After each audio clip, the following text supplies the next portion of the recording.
Mister Fernandes के घर lunch करने के बाद रिया, रोहन और हितेश वापस होटल आ गए थे। यहाँ कुछ देर आराम करने के बाद सभी टैक्सी लेकर एयरपोर्ट के लिए निकल पड़े। तो रोहन, कैसा लगा मेरा सरप्राइज और ये अमेरिकन ट्रिप? रिया ने रोहन से पूछा। काफी अच्छा था, बस सिंगापुर वापस जाने पर मायरा और मयंक हमें कोई नया सरप्राइज न दे दें। दोनों भाई बहन इस समय अकेले हैं, पता नहीं दोनों के बीच क्या खिचड़ी पक रही होगी। रोहन बोलते बोलते सोचने लगा। उफ़्फ़ो, इतना अच्छा मूड था मेरा, मयंक और मायरा का नाम लेकर सब बर्बाद कर दिया। रिया चिढ़कर बोली। अभी नाम सुनकर ही मूड खराब हो गया, लेकिन कुछ घंटों की फ्लाइट के बाद उनका चेहरा भी देखना पड़ेगा, तब क्या होगा आपका मिस रिया? टैक्सी के आगे की सीट पर बैठा हितेश बोला। अरे हाँ, अब रोज फिर से उन दोनों की बकवास शक्लें देखनी होंगी, रिया ने उदास होकर कहा। तभी टैक्सी एयरपोर्ट पर आ गई। कुछ ही देर में रोहन, रिया और हितेश अमेरिका से सिंगापुर जाने वाली फ्लाइट में बैठ गए। Good by America, I hope हम यहां दोबारा जरूर आएंगे, रिया ने प्लेन की खिड़की से झांकते हुए कहा और फिर प्लेन ने उड़ान भर दी। अगले दिन दोपहर करीब 12 बजे प्लेन सिंगापुर में लैंड हुआ। रोहन ने पहले ही चेतन को इसकी जानकारी दे दी थी, इसलिए वो उनको लेने एयरपोर्ट पर पहले से ही खड़ा था। सिंगापुर में फिर से स्वागत है तुम सभी का, इतना कहकर चेतन सबसे हाथ मिलाने लगा। कैसे हो रोहन? मैं ठीक हूं, और तुम? रोहन हाथ मिलाते हुए बोला। एकदम बिंदास, चेतन ने जवाब दिया। फिर वो हितेश के पास गया। और दोस्त, मुझे अमेरिका में मिस किया? हाँ, बहुत, इतना बोलकर हितेश ने चेतन को गले से लगा लिया। फिर चेतन रिया के पास गया और बोला। मिस रिया, मैंने आपके दोनों सरप्राइज देखे, दोनों ही जबरदस्त थे। 2 सरप्राइज? रिया कंफ्यूज होकर बोली। इस पर चेतन बोला। पहला वो ब्रांड की लॉन्च वाला सरप्राइज, और दूसरा हवा से नीचे गिरते हुए आपका और रोहन का। इतना बोलकर चेतन मंद मंद मुस्कुराने लगा। उसने भी रोहन और रिया की वायरल किसिंग वीडियो देख ली थी। रिया भी चेतन का इशारा समझ गई और उसने शर्माते हुए अपनी नजरें नीचे झुका ली। उधर रोहन भी नर्वस होकर इधर उधर देखने लगा। फिर चेतन रोहन, रिया और हितेश को लेकर आहूजा के बंगले पर आ गया, जहां अंदर घुसते ही उन्हें डाइनिंग एरिया में मायरा और मयंक दिख गए। लो, आ गई मेरी प्यारी बहना, congrats for your brand launch, इतना बोलकर मयंक रिया के पास जाकर उससे हाथ मिलाने लगा। इस पर रिया ने ना चाहते हुए भी बेमन से हाथ मिला लिया। वैसे हमने तुम्हारा सिर्फ ब्रांड लॉन्च ही नहीं, किस लॉन्च भी देखा, मायरा ने पीछे से तंज कसते हुए कहा।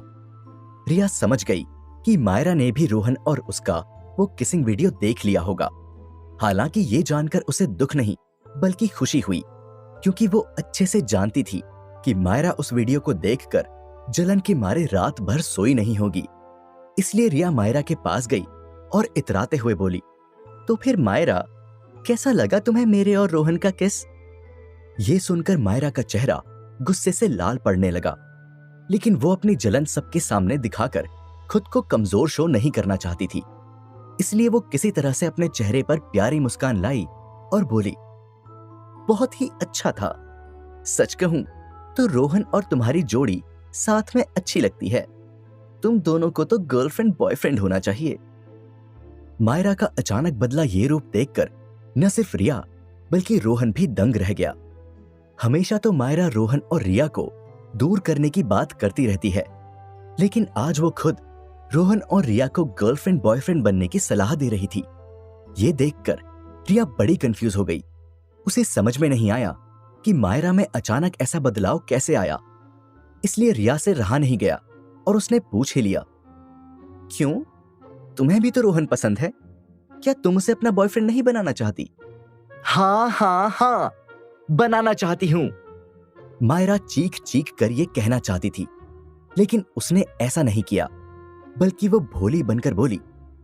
देखो रिया, प्यार कभी जोर जबरदस्ती से तो होता नहीं है, और अब मैं ये बात अच्छे से जान चुकी हूं कि रोहन को मुझ में कोई इंटरेस्ट नहीं है, और मेरे ख्याल से तुम दोनों भी एक दूसरे को पसंद करते हो, तो भला मैं कबाब में हड्डी क्यों बनूं?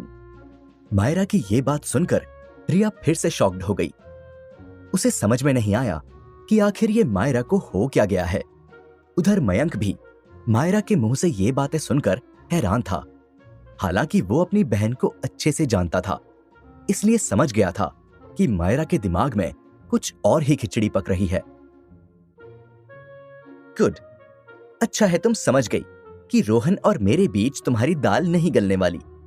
इतना कहकर रिया अपने कमरे में चली गई। उसके जाते ही मायरा ने रोहन को एक प्यारी सी स्माइल दी और बोली, जाओ रोहन, रिया के पीछे पीछे जाओ, आखिर यही तो करना है अब तुम्हें जिंदगी भर। यह सुनकर रोहन ने कुछ रिएक्ट नहीं किया।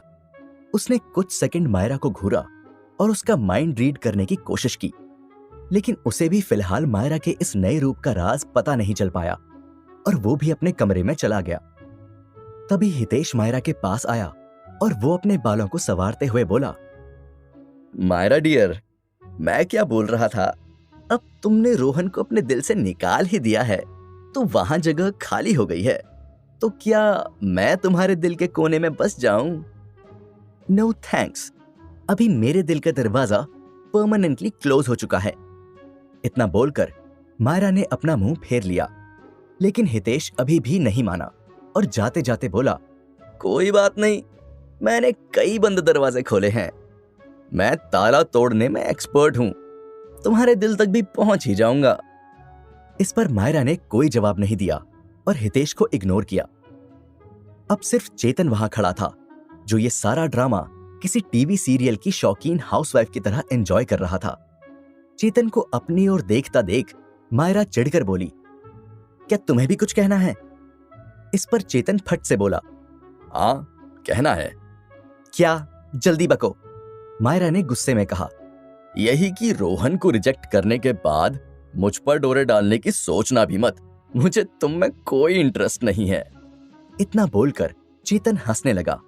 उसने जानबूझकर ये बात मायरा को चिढ़ाने के लिए कही थी और ये वर्क भी कर गया। व्हाट? क्या बकवास कर रहे हो? मायरा चिढ़ते हुए बोली। इस पर चेतन कुछ नहीं बोला और हंसते हुए वहां से चला गया।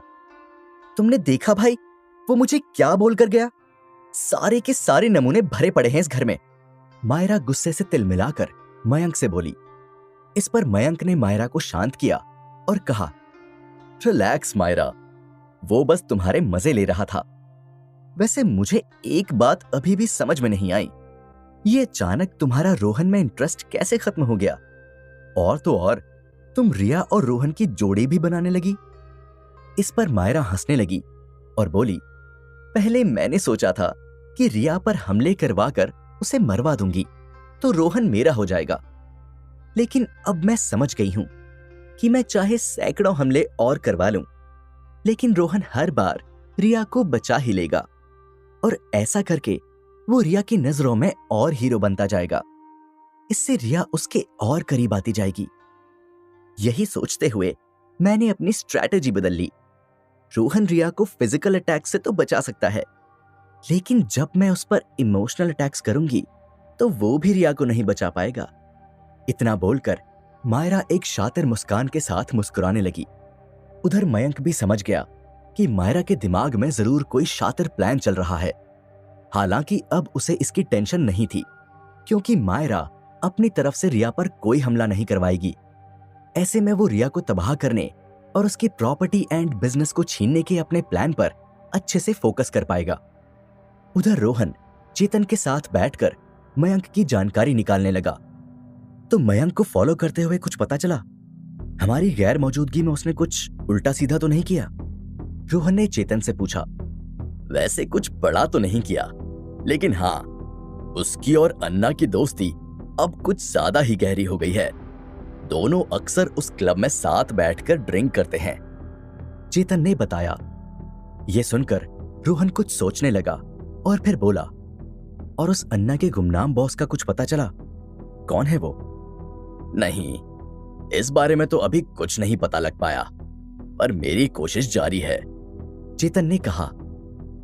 ठीक है, जब तक मैं ना कहूं मयंक पर नजर रखना मत छोड़ना। रोहन बोला। इस पर चेतन ने हाँ में अपनी गर्दन हिला दी। उधर रिया फ्लाइट की थकान के बाद बेड पर जाकर सो गई थी। वहीं रोहन ने सोचा कि मुझे एक बार जिग्नेश अंकल से भी मिलना चाहिए, शायद वो इस बारे में कुछ बता पाएं। फिर रोहन गाड़ी लेकर कुछ ही देर में शाह ट्रेडर्स पहुंच गया। यहां वो जैसे ही जिग्नेश के केबिन में घुसा, जिग्नेश हंसते हुए बोल पड़ा, आओ आओ मेरे सोशल मीडिया स्टार, आओ। ये सुनकर रोहन कंफ्यूज हो गया। Social media star? रोहन ने जिग्नेश की ओर सवालिया नजरों से देखकर पूछा। अरे भाई, तुम्हारी वीडियो सोशल मीडिया पर इतनी वायरल हो रही है तो तुम सोशल मीडिया स्टार ही हुए ना। जिग्नेश ने रोहन को आंख मारते हुए कहा। यह सुनकर रोहन समझ गया कि जग्गू अंकल उसके और रिया की वायरल किसिंग वीडियो की बात कर रहे हैं। क्या जग्गू अंकल, अब आप भी मजे ले रहे हो? रोहन शर्माते हुए बोला। अच्छा ठीक है, ये बताओ तुम अमेरिका क्यों गए थे और मुझे कुछ बताया भी नहीं? जिग्नेश ने पूछा। एक्चुअली जब मैं अमेरिका जा रहा था तो मुझे भी नहीं पता था कि मैं क्यों जा रहा हूं। रिया ने कहा था कि वहां जाकर एक सरप्राइज देगी। हाँ, मैंने देखा वो सरप्राइज इंटरनेट पर। रोहन कुछ और आगे कहता, तभी जिग्नेश बीच में बोल पड़ा। इस पर रोहन सकपका कर बोला, अरे नहीं नहीं, वो सरप्राइज नहीं था, वो तो बस, खैर वो छोड़िए। रिया का असली सरप्राइज उसके ब्रांड ग्लो एंड शाइन का अमेरिका में लॉन्च होना था। ओ, अब मैं समझा। वैसे आहूजा की बेटी भी आहूजा की तरह अच्छी बिजनेसमैन निकली। जिग्नेश ने आहूजा को याद करते हुए कहा। तभी रोहन बोला, जग्गू अंकल, वो आपसे कुछ और भी जानना था। हाँ बोलो, क्या जानना है? जिग्नेश ने कहा। इस पर रोहन बोला, वो मैंने आपको रिया के सौतेले भाई मयंक के बारे में बताया था ना, वो इन दिनों पठान के क्लब में जाकर अन्ना नाम के शख्स के साथ काफी मिलजुल रहा है। वो मयंक से बोल रहा था कि उसका एक बॉस है, वो रिया को मरवाने में हेल्प कर सकता है। उसने अपने बॉस से इस बारे में पूछा भी और उसके बॉस ने उसे कहा कि सोचकर बताएगा। तो क्या आप इस अन्ना या उसके बॉस के बारे में कुछ जानते हैं? जिग्नेश रोहन की बात बड़े ध्यान से सुन रहा था। वो अपने दिमाग पर जोर देकर कुछ सोचने लगा और फिर बोला, नहीं, मैंने इस अन्ना के बारे में कुछ नहीं सुना। लगता है ये कोई बिग प्लेयर नहीं है, शायद अभी नया नया आया होगा। लेकिन तुम उसके जिस बॉस की बात कर रहे हो वो शायद कोई बड़ा आदमी लगता है। एक काम करो, तुम मुझे थोड़ा समय दो, मैं अपने सोर्सेस से पता लगाने की कोशिश करूंगा कि ये अन्ना और उसका बॉस आखिर कौन है। Thank you Jaggu uncle, Rohan ने कहा और फिर जिग्नेश को अलविदा कहकर वो वहां से निकल पड़ा। उधर सिंगापुर से हजारों किलोमीटर दूर अमेरिका में काव्या अपने ब्लू लॉकेट को हाथ में लेकर रोहन के बारे में सोच रही थी। तभी वो ब्लू लॉकेट वाला शख्स जय वहां आ गया। काव्या दीदी, क्या आपने रोहन की वो वायरल वीडियो देखी? जय की बात सुनकर काव्या ने ना में अपना सर हिला दिया। इस पर जय ने रोहन और रिया की वो वायरल वीडियो प्ले कर दी और बोला, ये देखिए, इस लड़की को बचाने के लिए रोहन ने अपनी जान दांव पर लगा दी थी, बिना सोचे हेलीकॉप्टर से कूद गया था। ये देखकर काव्या बोली, कौन है ये लड़की? सिंगापुर के एक बिजनेसमैन की बेटी है। उसके पापा तो अब इस दुनिया में नहीं रहे, लेकिन रोहन उसका बॉडीगार्ड बनकर उसे प्रोटेक्ट कर रहा है। जय ने कहा, इंटरेस्टिंग। लगता है हमें रोहन के साथ साथ इस रिया से भी मिलना होगा। काव्या मुस्कुराते हुए बोली, काव्या दीदी, मैं भी कल सिंगापुर के लिए निकल रहा हूं। वैसे आप सिंगापुर कब आएंगी? जय ने पूछा। इस पर काव्या ने रोहन और रिया के वीडियो को पॉज किया और उनकी तस्वीर पर हाथ फेरते हुए बोली, जल्द। तो अब क्या होगा आगे? कौन है ये काव्या और जय, और क्यों काव्या सिंगापुर आकर रोहन और रिया से मिलना चाहती है? जानने के लिए सुनिए सीक्रेट मिलेनियर का अगला एपिसोड सिर्फ पॉकेट एफएम पर।